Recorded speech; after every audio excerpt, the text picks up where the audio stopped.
지난 주일에 우리는 십자가 복음이 하나님의 비밀인데, 미스테리온, 비밀인데, 근데 우리가 어떻게 그 비밀을 알고 믿었느냐? 성령을 통해서다. 이 말씀을 들었어요. 하나님의 비밀을 성령을 통해서 깨닫고 성령을 통해서 믿게 되었다. 그러므로 적용이 참 많을 거예요. 그런데 딱 하나만 말한다면, 그러므로 자랑하지 말아였어요. 적용은 정말 다양한데 지금 본문의 맥락 속에서 바울이 말하고 있는 건 뭐냐면, 하나님의 비밀, 십자가, 성령을 통해서 깨닫고 성령을 통해서 믿었다. 그러므로 자랑할 것 없다. 자랑하고 있다? 이거 잘못 알고 있는 거다, 이거. 잘못 응답하고 있는 거다. 그런 말씀이죠. 만약에 자랑한다면 주 안에서 자랑하라. 다른 거 자랑할 것 없어요. 주 안에서 자랑하라. 이거였어요. 그러면서 이제 주 안에서 자랑하는 거 하나를 제가 가르쳐 드린 게 뭐냐면, 주 안에서 자랑한다는 게 따라할까요? 나는 성령의 사람이다. 그게 주 안에서 자랑하는 거예요. 나는 성령의 사람이다. 나는 바울의 사람도 아니고, 나는 아볼로와 게바의 사람도 아니고, 나는 성령의 사람이다. 이건 자랑해야 되고 자랑스러워해야 돼요. 그런데 제가 지난 설교 마지막에 딸랑이라는 표현을 했습니다. 딸랑 뭐가 아니다. 성령께서 우리를 딸랑 구원만 하신 게 아니다 라고 말씀드렸어요. 딸랑 구원이 아니고 어디까지냐? 직접 읽어볼게요. 2장 12절. 어디까지냐? 시작. 우리가 세상의 영을 받지 아니하고 오직 하나님으로부터 온 영을 받았으니 이는 우리로 하여금 하나님께서 우리에게 은혜로 주신 것들을 알게 하려 하심이라. 여러분, 하나님께서요, 성령을 통해서 은혜로 주신 것이 딸랑 구원이 아니에요. 구원만 주신 것이 아니라 정말 많이 있는데, 그 많은 은혜들을 우리가 성령을 통해서 알아야 한다는 것이죠. 성령께서 알게 해주신다는 거예요. 그래서 우리가 그 은혜를 누릴 것은 누리고, 그리고 응답할 것은 응답하고, 열매 맺을 것은 열매 맺고, 성령께서, 하나님께서 우리에게 은혜로 주신 것을 알게 해주시면은, 그러면 누리고 응답하고 열매 맺고 그래야 된다는 것이죠. 이게 2장까지의 내용이에요. 2장까지. 그런데 고린도 교인들은 어땠나? 이게 이제 3장이죠. 그런데 고린도 교인들은 읽을게요. 3장 1절요. 시작. 형제들아, 내가 신령한 자들을 대함과 같이 너희에게 말할 수 없어서 육신에 속한 자, 곧 그리스도 안에서 어린아이들을 대함과 같이 하노라. 형제들아, 내가 너희를 신령한 자처럼 대할 수가 없다. 육신에 속한 자다. 여러분, 이게요, 성령의 사람이 아니다, 그런 뜻은 아니에요. 성령의 사람이에요. 왜? 성령을 통해서 믿었잖아요. 성령 받았잖아요. 그러니까 성령의 사람이에요. 형제들아 그랬어요. 형제예요. 그리스도 안에 있어요. 그런데 뭐다? 어린아이다. 성령도 받고 믿었고 거듭났는데, 그런데 어린아이다. 미숙하다. 그래서 성령을 받았으면서 성령을 따라 행하지는 않아. 성령을 받았는데 육신을 따라 행하고 있어요. 미숙하다는 것이죠. 그럼 그들은 왜 그렇게 믿음이 미숙했는가? 왜 믿음이 자라지 못했나? 그 다음 절요, 2절. 이유가 있습니다. 시작. 내가 너희를 젖으로 먹이고 밥으로 아니하였노니 이는 너희가 감당하지 못하였음 이거니와 지금도 못하니라. 이게 그들이 미숙한 이유예요. 내가 너희를 젖으로 먹였고 밥으로 먹이지 아니하였다. 이 말씀을 정확하게 말씀드리면, 바울이 처음 그들에게 복음을 전할 때, 고린도에 가서 복음을 전할 때에 밥을 먹이지 않고 젖만 먹였다는 말씀입니다. 바울이 왜 그랬을까? 왜 바울이 밥을 먹이지 않고 젖만 먹여가지고 이들이 이렇게 미숙하게 했을까? 이유가 바로 그 다음에 나오잖아요. 이는 그랬어요. 이는 너희가 감당하지 못하였으거니와. 이유가 뭐예요? 너희가 감당하지 못했기 때문에. 밥을 주려고 하는데 감당 못하는 거예요. 그러면서 계속 젖만 달라고 하는 거예요. 그러다 보니까 미숙했다는 것이죠. 여러분 여기서 젖과 밥의 의미를 아시겠죠? 그렇죠? 말씀입니다. 말씀. 말씀 중에서 젖은 처음에 접한 그 복음의 말씀. 그죠? 하나님의 은혜, 하나님의 용서, 하나님의 사랑, 이런 말씀. 그 좋은 말씀, 듣기 좋은 말씀, 그리고 쉬운 말씀. 이런 말씀이 이제 젖이라고 할 수가 있어요. 반면에 밥은 그 이후에 이제 우리에게 요구되는 어떤 희생, 헌신, 인내, 열매, 이렇게 응답해야 되는 거에 관한 말씀들. 더 노골적으로는요, 좀 어려운 말씀, 좀 부담되는 말씀. 그런 말씀. 그러니까 조금만 좀 부담되는 말씀 전하려고 하면은 그들이 감당을 못했다는 거예요. 듣기 싫어했다는 거예요. 그러니까 바울이 계속 부드러운 말씀만 전할 수밖에 없었고, 그렇게 해서 그들이 그렇게 미숙하게 되었는데, 안타까운 것은 지금도 그렇다는 거예요. 여러분, 지금 그 뒤로요, 한 5년 흘렀거든요. 5년 흘러서 지금이 최소한 5년이에요. 그런데 5년 뒤에 지금도 보니까 지금도 여전히 그렇게 어린아이와 같다. 여러분, 히브리서에 보면은 히브리서 저자가 이제 히브리인들에게 말씀을 전하는 거기 때문에 히브리인들, 그 유대인들이 알고 있는 그 구약의 여러 율법들, 어떤 그 절기들, 제사들 가지고 이제 그 복음을 전하지 않습니까? 그 가운데서 구약의 그 성전, 제사, 이런 것들을 언급하면서 무슨 메시지를 전하냐면, 우리 예수님이 구약의 대제사장 같으신 분이다.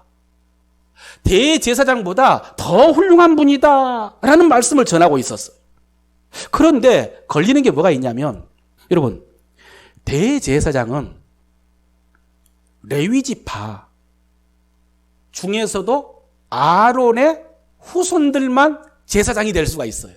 근데 예수님은 어느 지파인지 아세요, 혹시? 예수님 어느 지파? 다윗 맞아요. 다윗의 후손인데 지파, 12지파 가운데 지파, 유다 지파죠. 그렇죠. 예수님은 유다 지파예요. 레위 지파하고 달라요. 그럼 벌써 혈통이 대제사장, 제사장과는 거리가 먼, 그러니까 자격이 안 된다는 거예요. 그러니까 예수님은 대제사장 같은 분이시다, 그보다도 훌륭하다라는 이 말씀을 전하기가 좀 어려워진 것이죠.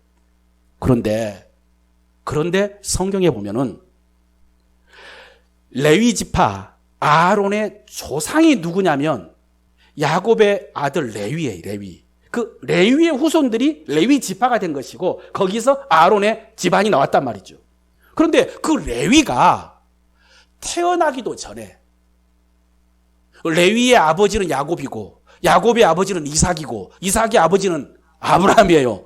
아브라함 때 아브라함에게 제사장 노릇을 한 사람이 있어요. 이게 성경에 나오는 이야기예요. 누군지 기억하시겠어요? 아브라함 때 아브라함에게 제사장 노릇한 사람. 그렇죠. 나왔어요. 멜기세덱이라는 사람이 있어요. 창세기에 나오는 기록이에요. 어떤 사건이냐면, 아브라함이 조카 롯이 그 동방 왕들에게 붙잡혀가, 소돔 사람들과 함께 붙잡혀간 사건들이 있었거든요. 그때 아브라함이 자기 사병들을 끌고 가가지고 조카 롯을 구하고 전리품을 다 빼앗아가지고 승리하고 돌아올 때가 있었습니다. 그때에 돌아오는 아브라함, 그 아브라함을 영접하면서 하나님을 찬양하는 사람이 있었어요. 멜기세덱이에요. 하나님을 찬양하니까 아브라함이 그에게 무엇을 줬냐면 11조를 드린 거예요. 빼앗아온 전리품에 11조를 드렸어요. 여러분, 11조는 누가 받는 것입니까? 제사장이 받는 거예요. 아브라함이 멜기세덱을 제사장으로 인정하면서 그에게 11조를 드린 사건이 있었다고요. 그러니까 예수님은 혈통으로는 유다 지파인데, 그래서 율법에 나온 기록으로는 제사장이 될 수가 없는데, 그런데 그 율법 이전에 율법의 조상의 조상이라고 할 수 있는 아브라함 시대에 멜기세덱의 반차, 전통을 따라서 대제사장이 될 수 있다는 거예요. 히브리 기자가 그걸 말하고 있어요. 그러니까 히브리 기자가 이걸 딱 설명을 했는데, 설명하다가 지금 여러분은 다 알아듣고 기억하시면서 잘 듣고 있는데, 히브리 기자가 딱 말을 하는데 이 사람들이 멍해가지고 아무것도 못 알아들을 것 같은 느낌이 든 거예요. 자기가 지금 멜기세덱 이야기까지를 했는데 이 히브리 사람들이 못 알아들 것 같으니까, 자, 읽어보십시다. 이제 5장 11, 12절 시작. 멜기세덱에 관하여는 우리가 할 말이 많으나 너희가 듣는 것이 둔함으로 설명하기 어려우니라. 때가 오래되었으므로 너희가 마땅히 선생이 되었을 터인데, 너희가 다시 하나님의 말씀의 초보에 대하여 누구에게 가르침을 받아야 할 처지이니 단단한 음식은 못 먹고 젖이나 먹어야 할 자 되었도다. 똑같죠? 고린도 교인들하고 똑같죠? 너희가 믿은 지가 그렇게 오래되었는데, 그래서 보통 보면 새신자들에게 하나님의 말씀 성경을 가르쳐야 될 지경인데, 지금 그러고도 남을 사람들인데, 그런데 아직도 가르침을 받아야 되고 어려운 말씀은 이해도 못하고 소화도 못 시킨다라고 탄식을 하고 있는 거죠. 오늘 바울이 고린도 교인들에게 했던 탄식과 똑같은 탄식이에요. 너희가 단단한 음식은 못 먹고 젖이나 먹어야 할 자가 되었느니라. 고린도 교인들은요, 밥으로 아니하고 저주를 먹어야 돼요. 감당하지 못할 자 되었느니라. 똑같은 것이죠. 여러분, 이렇게 되기가 쉽다는 거죠? 그죠? 고린도 교인들도 그랬고 히브리 기자도 그랬다는 거예요. 이렇게 되기가 쉽다는 거예요. 여러분, 성경의 가르침을 이해하고 받아들이는데도 이렇게 미숙하니까 그 가르침을 따라 사는 데는 얼마나 미숙하겠어요. 제대로 따라 살 수가 없잖아요. 그렇잖아요? 여러분, 저도 설교할 때 물론 여러분이 전혀 알지 못하는 새로운 것을 전할 때도 있지만, 그러나 여러분, 그렇게 해서는요 소통과 은혜를 받을 수가 없거든요. 그래서 여러분, 제가 설교를 하는 것은 뭐냐면, 여러분이 알고 있는 믿음의 기초 위에 명확하게 모른다 할지라도 언젠가 들은, 언젠가 마음속에 간직했던 그 말씀의 기초 위에 여러분의 수준에 맞춰가지고 이해할 수 있는 말씀, 그 받을 수 있는 말씀을 전하는 거예요. 나름대로 완전히 동떨어진 말씀을 전하는 게 아니라는 말씀이죠. 저도 설교를 그렇게 하고 있어요. 그런데 만약에 여러분이 너무 기초가 없으면, 왜냐하면 우리는 대상이 좀 다양하잖아요. 그러니까 평균을 잡아야 되는데 너무 아무것도 모르면, 그러니까 쉽게 말해서 오늘 고린도 전서를 찾아라고 하니까 구약에서 막 뒤적뒤적 하고 있으면, 구약에서 창세기, 출애굽기, 레위기, 기록기 그러면서 고린도 전서를 언제 찾을 거예요? 예수님이 누구인지 성령님이 누구인지도 전혀 알지를 못한다면은, 그러면 이제 진도 나가기가 어렵잖아요. 그거 언제 하나하나 다 이해시키고 찾아가면서 이렇게 하겠습니까? 고린도 교회 성도들이 그랬다는 거예요. 여러분, 그들이 예수 믿고 죄사함 받는 그 복음은 받았어요. 받았습니다. 예수 믿으면 복 받는다, 이 말씀도 받았겠죠. 그런데 거기에 머물러 버린 거예요. 그 말씀에 머물러 버린 거예요. 그리고 그 이상의 말씀을 배우려고 하지 않는 거예요. 그러니까 믿음의 성숙할 수가 없는 것이죠. 그럼 신앙생활을 어떻게 했느냐? 그냥 출석하듯이 교회에만 왔다 갔다 하는 거예요. 여러분, 교회에 왔으면 하나님의 말씀을 제대로 배우고 그 위에 믿음을 쌓아야 되는데, 근데 그 말씀은 그대로 머물러 있는 거예요. 그럼 교회 와서 뭐 한 거예요? 그냥 왔다 갔다 한 거죠. 그냥 왔다 갔다 한 거죠. 사람 만났고, 사람 이야기 들었고, 나중에 이제 식탁에 교제도 나오는데 그냥 밥 먹고, 그랬다는 거예요. 근데 여러분 잘 들어보세요. 지금 이 모습이 제가 지난주에 말씀드렸다고 했던 그 딸랑 구원만 받게 하신 것이 아닙니다 라고 했는데, 지금 이들은요 딸랑 구원만 받은 거 아니에요. 그렇죠? 딸랑 구원만 받았어요. 여러분, 하나님이 우리에게 주신 구원을 폄하하는 것이 아니라 이 성도들이 그렇게 무관심했다는 거예요. 아까 성령께서 하나님께서 우리에게 은혜로 주신 것을 알게 하려 하십니다라고 했는데 구원은 받았는데 그 안에 들어있는 그 은혜의 그 풍성함에 대해서는 무관심했다는 것이에요. 관심이 없었어요. 그러니까 믿음이 자라지를 못하고 미숙하고 성령이 아니라 육신을 따라 행하게 된 것입니다. 그런데 여러분, 성경에 보면요, 이런 고린도 교회의 모습과 비교되는 교회가 있어요. 혹시 떠오릅니까? 데살로니가 교회예요. 우리가 지난번에 강해 설교 들었던 말씀입니다. 여러분, 데살로니가 교회는요, 바울이 중요한 것은요, 3주 동안 복음을 전했다는 거였어요. 제가 강조 많이 했죠. 3주, 새 안식일 복음을 전하고 유대인의 핍박 때문에 바울이요, 도망치듯 데살로니가를 떠났어요. 그래서 바울이 얼마나 걱정했습니까? 데살로니가 교회 3주 전하고 자기가 떠나와 버렸으니까. 그래서 표현이 있잖아요. 정말 죽을 것 같았어요. 그 성도들 걱정 때문에. 그런데 그 사정을 알아보기 위해서 갔던 디모데가 돌아와서 이야기를 해주는데 대박. 나중에 이제 살았다. 이제 살았다. 어땠느냐? 읽어볼게요. 데살로니가전서 1장 6절 이하입니다. 시작. 또 너희는 많은 환난 가운데에서 성령의 기쁨으로 말씀을 받아 우리와 주를 본받은 자 되었으니 그러므로 너희가 마케도냐와 아가야에 있는 모든 믿는 자의 본이 되었느니라. 주의 말씀이 너희에게로부터 마케도냐와 아가야에만 들릴 뿐 아니라 하나님을 향하는 너희의 믿음의 소문이 각처에 퍼졌으므로 우리는 아무 말도 할 것이 없노라. 그럼 벌써 분위기가 다르잖아요. 고린도 교회와 데살로니가 교회 벌써 분위기가 확 다르잖아요. 아까 고린도 교회는 진짜 할 말이 없는, 5년 전에도 어린아이더니 아직도 어린아이다. 데살로니가 교회는 할 말이 없다. 정말 더 이상 걱정할 필요가 없을 정도라는 거죠. 그 다음 말씀 읽어볼게요. 2장 13절 시작. 이러므로 우리가 하나님께 끊임없이 감사함은 너희가 우리에게 들은 바 하나님의 말씀을 받을 때에 사람의 말로 받지 아니하고 하나님의 말씀으로 받음이니 진실로 그러하도다. 이 말씀이 또한 너희 믿는 자 가운데서 역사하느니라. 여러분, 3주 동안 말씀을 가르친 데살로니가 교회, 3주 배운 데살로니가 교회 성도들은요, 그 말씀 배울 때에 사람의 말이 아니라 하나님의 말씀으로 받았대요. 하나님의 말씀으로. 그러니까 그 말씀이 믿는 자 속에서 역사했다는 거예요. 역사. 근데 말씀만 그렇게 지식으로 받은 것이 아니라 그 말씀을 따라 살고 있는 바울의 삶을 본받은 거예요. 말씀대로 사는 사람의 삶을 본받았어요. 그래서 그 지역 교회의 본이 되었는데, 아까 있던 말씀이요. 주의 말씀이 너희에게로부터 각처에 퍼졌다.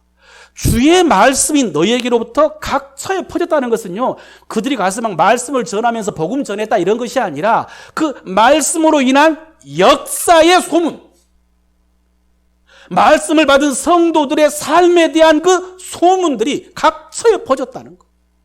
그래서 바울이 할 말이 없다. 감탄밖에 안 나왔어요. 다시 강조합니다. 여러분, 3주 된 새신자들의 믿음이 이랬어요. 3주 된. 어떻게 그럴 수 있었느냐? 하나님의 말씀을 그렇게 잘 받았다고요. 이거예요. 그런데 고린도 교회는 바울이 얼마 동안 머무르느냐? 18개월. 데살로니가 교회 3주. 고린도 교회 18개월, 1년 6개월 동안 하나님의 말씀을 전했어요. 그런데 내가 신령한 자들을 대함과 같이 너희를 대할 수가 없어서 육신에 속한 자 곧 그리스도 안에서 어린아이들을 대함과 같이 하노라. 내가 너희를 처지로 먹이고 밥으로 아니하였노니 이는 너희가 감당하지 못하였음이거니와 지금도 못하니라. 결국 여러분, 말씀에 대한 태도 때문이었어요. 여기서 모든 게 다 나눠진 거예요. 하나님의 말씀에 대한 태도, 젖과 밥, 그 사이에서 그 젖만 먹으려고 했던 고린도 교인들 잘하지를 못했어요. 하나님의 말씀의 태도, 이 하나님의 말씀에 대한 사모함이 있으면요, 믿음이 잘 자랍니다. 이게 영적인 원리예요. 너무 쉬운 것이죠, 사실은. 여러분, 우리 교회 성도들은 진짜 말씀을 잘 들어요. 그냥 여러분 제가 공치사하는 게 아니고 우리 모두가 다 인정하는 바예요. 우리 성도들이요, 제가 설교하는 것을 정말 잘 들어요. 그런데 지금도 화면에 떠 있지만은 제가 설교할 때 특징 가운데 한 가지가 성구를 많이 인용을 해요. 그렇죠? 하나님의 말씀을 많이 함께 읽는단 말이에요. 왜냐하면 여러분의 믿음의 기초를 말씀 위에 세우려고 그러는 거예요. 여러분이 오늘 설교를 듣는다, 하나님의 말씀을 듣는다라고 하는데 그 하나님의 말씀을 들을 때에 제 속에서 제가 경험한, 제가 알고 있는, 제가 만든 어떤 이론이 아니라 여러분이 하나님의 말씀을 듣고 여러분의 믿음을 세우는데 그 기초가 어디 있게 하기 위해서? 하나님의 말씀에 있게 하기 위해서. 보십시오, 이 성경. 그래서 여러분이 성경을 읽고 아, 그렇구나. 지금 목사님이 말씀하시는 것이 성경에 나오는 말씀이구나. 그럴 때 여러분들이 더 잘 받아들일 수 있고, 그러니까 아까 기도할 때 목사님이 말씀에 권세를 더하여 주옵소서라고 했는데 그 권세라는 게 제 설교가 말씀 위에 기초하면 권세가 있는 거예요. 성도들은요, 성경에 기초하면 권세가 있어요. 권세를 인정해요. 그런데 제 말, 제 경험, 제 지식, 이야기를 하면은 듣기는 쉬울지 모르겠지만은 권세는 없는 것이죠. 제가 하나님의 말씀을 그렇게 많이 인용한단 말이에요. 그러다 보니까 이제 설교가 좀 길어요. 그리고 좀 딱딱할 수가 있어요. 예, 이 말씀을 설명하다 보니까. 그러니까 저는 최대한 쉽게 하려고 하고 지루하지 않게 하려고 하는데 어쩔 수 없이 좀 길고 그리고 딱딱할 수가 있는데 그럼에도 불구하고 여러분들이 너무 잘 들어요. 너무 잘 들어요. 그런데 그렇게 잘 듣는데 그런데 더 욕심이 있습니다. 저는 더 욕심이 있어요. 거기 머무르지만 안 돼요. 여러분, 제가 잠자리에 들 때 루틴이 있다고 그랬잖아요. 저는 진짜 뭐 하나 정하면 그 정해준 거, 그 지키는 거 정말 잘해요. 저는 정해진 거 지키는 거 정말 잘해요. 매일 밤 입을 딱 덮고 하나님께 감사하고 하나님께 감사해요. 그리고 입으로 중얼거립니다. 프로스카르테레오 409. 프로스카르테레오, 오로지 말씀 전하는 것과 기도하는 일에 전무할 것이다. 내 사명은 말씀 전하고 기도하는 것이다. 오로지 그것에 힘쓸 것이다. 409 시편 40편 9절 말씀. 여호와여, 내가 내 입술 닫지 않을 줄 주께서 아시나이다. 하나님, 제가 하나님이 은혜 주시면 입 싹 닫지 않겠습니다. 입 다물지 않겠습니다. 저는 하나님의 은혜, 그 은혜에 대해서 하나님께 영광 돌리고 사람들에게 그 은혜 전하겠습니다. 그런 뜻이에요. 내 입술 닫지 않을 줄 주께서 아시나이다. 그리고 언젠가부터 하나 더 플러스 돼서 거기에 루틴이, 그게 뭐냐면 상상을 하는 거예요. 이 상상하다가 잠들어요. 히브리서 11장에 나오는 믿음은 바라는 것들이 실상이다. 보지 못한 것들의 증거다. 이런 믿음이 바라는 것들의 실상, 그 바라는 것, 그 바라는 것을 상상해요. 내가 믿음으로 바라는 것, 상상. 여러분, 상상은 마음대로 할 수 있잖아요. 여러분이 만약에 잠자기 전에 믿음으로 상상을 하고 뭔가 바라는 것, 그것을 상상하고 이제 잠자리에 든다면 여러분 뭐 상상하겠어요? 가장 바라는 거 그걸 거 아니에요. 그게 가장 바라는 거겠죠? 그죠? 가장 바라는 거. 근데 제가 가장 바라는 거 이겁니다. 이렇게 말씀을 듣고 있을 때 성령의 역사가 나타나는 것. 이렇게 우리가 하나님께 예비하면서 말씀을 전하고 있을 때에 이 자리에 성령의 역사가 나타나는 것. 저는 말씀을 듣는 성도들의 마음이 뜨거워지고요. 그리고 평강이 임하고, 그리고 몸에도 변화가 일어나는, 우리가 계속 기도하는 거, 병든 몸이 치유되어지는 거, 우리 마음에 안식을 얻는 거, 그리고 아까 우리가 나눴던 것처럼요, 우리가 이곳에 있는데 하나님의 역사가 저곳에서 이루어지는 거, 우리가 손 놓고 유가 싸서 예배 드리는데 그 일들이 하나님의 역사로 이루어지는 거, 이걸 상상하는 거예요. 그리고 이 말씀이 오늘 이 현장에서뿐만 아니라 유튜브를 통해서 방송을 통해서 전해지는데 그때도 성령의 역사가 임하는 거. 여러분, 이것을 상상해요. 이게 제 사명이니까 가장 바라는 거예요. 그러니까 매일 여러분 이 상상하면서 이 믿음으로 말씀을 준비하고 이 말씀을 전하는 거예요. 그런데 성경에 실제로 방금 그런 역사가 기록이 되어 있어요.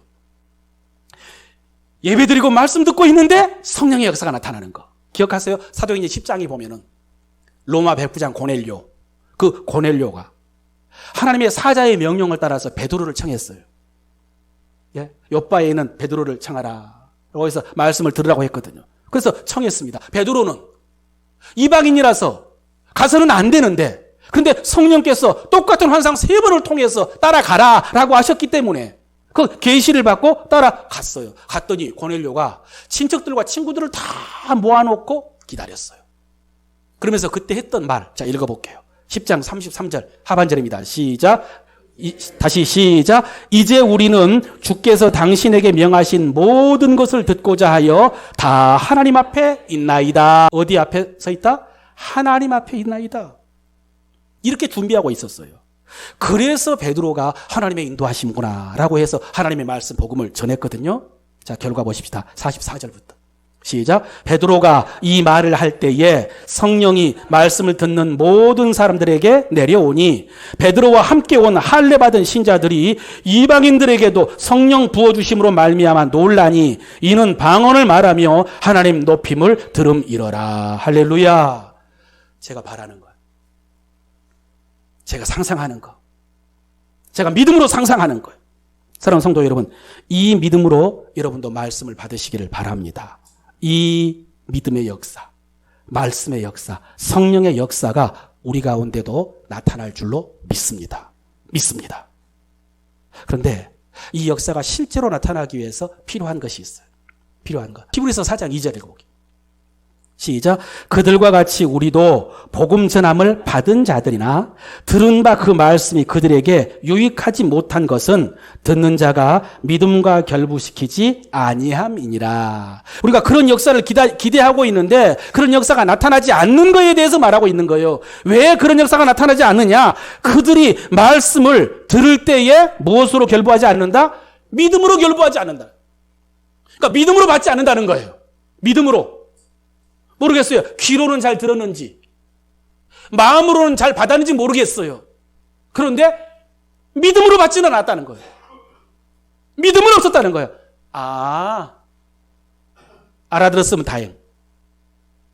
못 알아들을 수도 있는 것이고, 그리고 그냥 이성으로 이해하는 정도로 끝나버리면은 그러면은 유익이 없는 거예요. 유익이 없어요.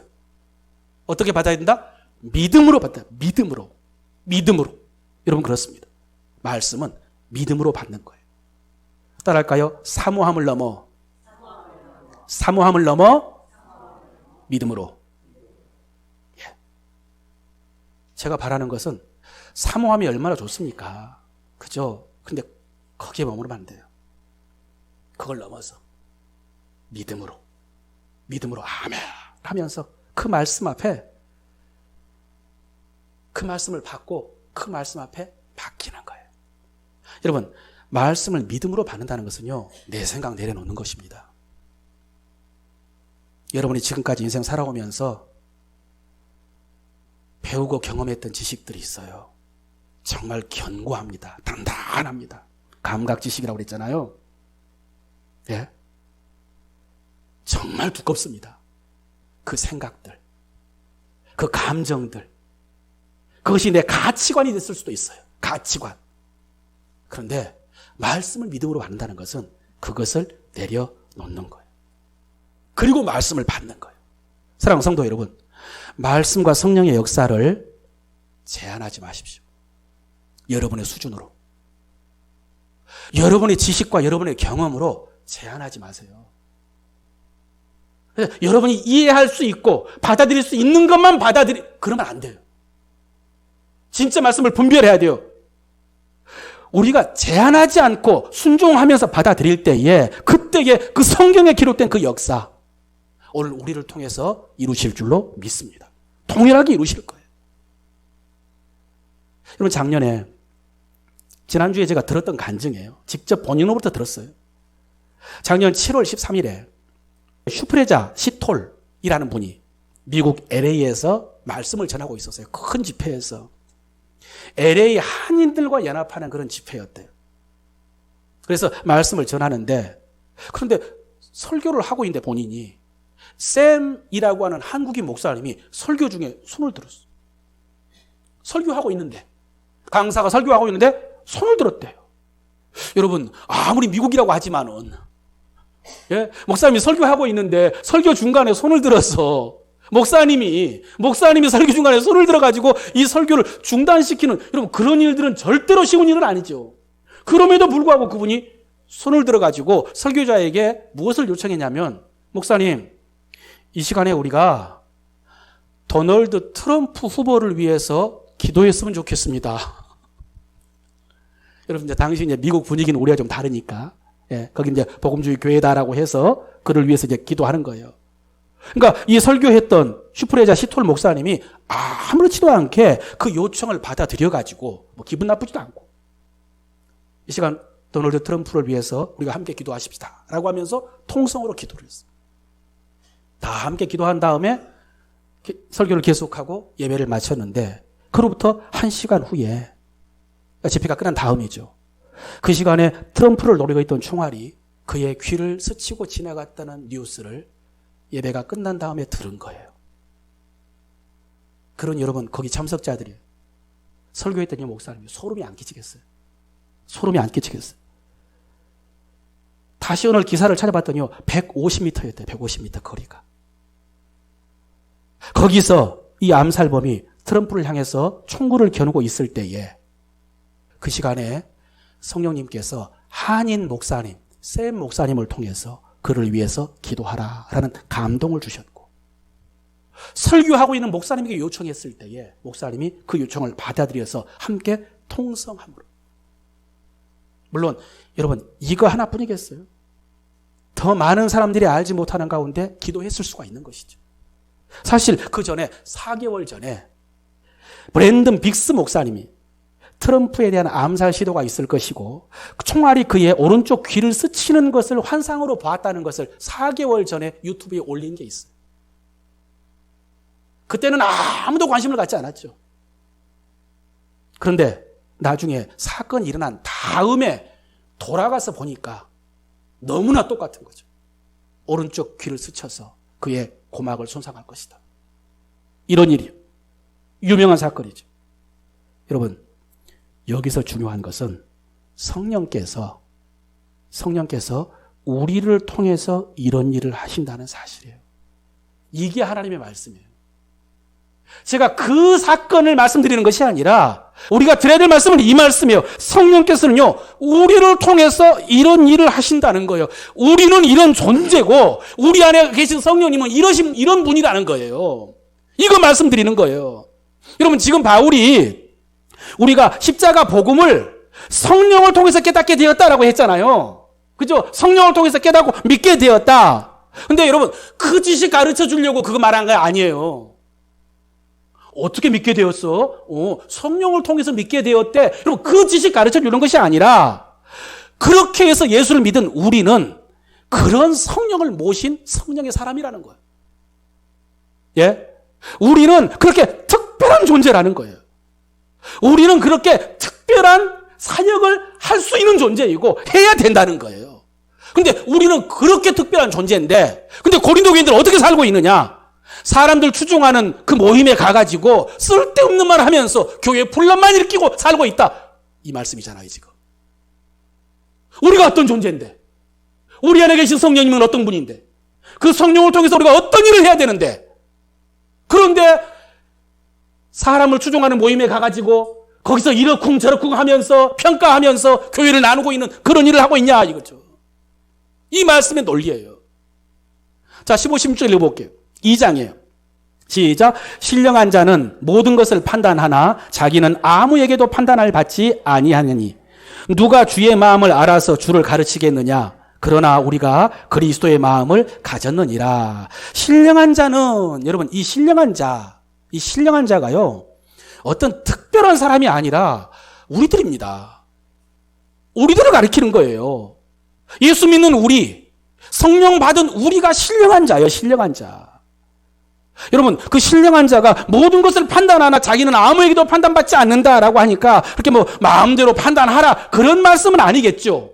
그 말씀은 아니에요. 그러나 부인할 수 없는 것은 뭐냐면 우리는 성령을 통해서 모든 것을 분별한다는 거예요. 아무에게도 판단받지 않는다라고 하니까 신경 쓰지 말고 해, 그런 의미는 아니죠. 그러나 부인할 수 없는 말씀이라니까요. 우리는 성령을 통해서 모든 것을 분별할 수 있어요. 여러분, 성령을 통해서 분별하세요. 성령님이 우리를 분별하게 하십니다. 우리는 성령을 통해서 분별할 수 있는 존재예요. 그러니까 내가 분별을 해야 되는데, 근데 세상 영향 다 받아가지고 거기에 끌려가지 말라는 거예요. 성령의 역사도 아닌 곳에 내 마음 빼앗기지 말라는 거예요. 그 뒤에 이런 말씀이 있어요. 우리가 주의 마음을 가졌느니라 라고 해요. 주의 마음. 여러분, 주의 마음을 가졌대, 우리가. 여기서 우리는 누구냐? 바울이냐? 영적 지도자들이냐? 아니요, 우리. 정확하게 우리입니다. 우리 모두 예수 믿는 우리 성도들. 성령으로 믿고 성령을 모시고 있는 우리가 무엇을 가졌다고요? 주님의 마음을 가졌어요. 주님의 마음을 가졌어요. 그래서 바울이 말합니다. 사람들이 어떻게 하나님의 계획을 알겠느냐? 하나님의 역사, 하나님의 섭리를 어떻게 다 이해하겠느냐? 그러나 우리가 주의 마음을 가졌다. 우리는 안다는 거예요. 우리는 알 수 있다는 거예요. 사람들은 모르지만 주의 마음을 가진 우리, 성령을 통해서 주의 마음을 가진 우리는 알 수 있다. 알 수 있게 하셨다. 여러분, 이것이 성령의 능력이에요. 이것이 성령의 역사예요. 우리 안에 계신. 그리고 우리는 그런 존재예요. 사랑하는 성도 여러분, 하나님 말씀 전합니다. 여러분, 인간 수준으로 믿지 말고 성령 수준으로 믿으십시오.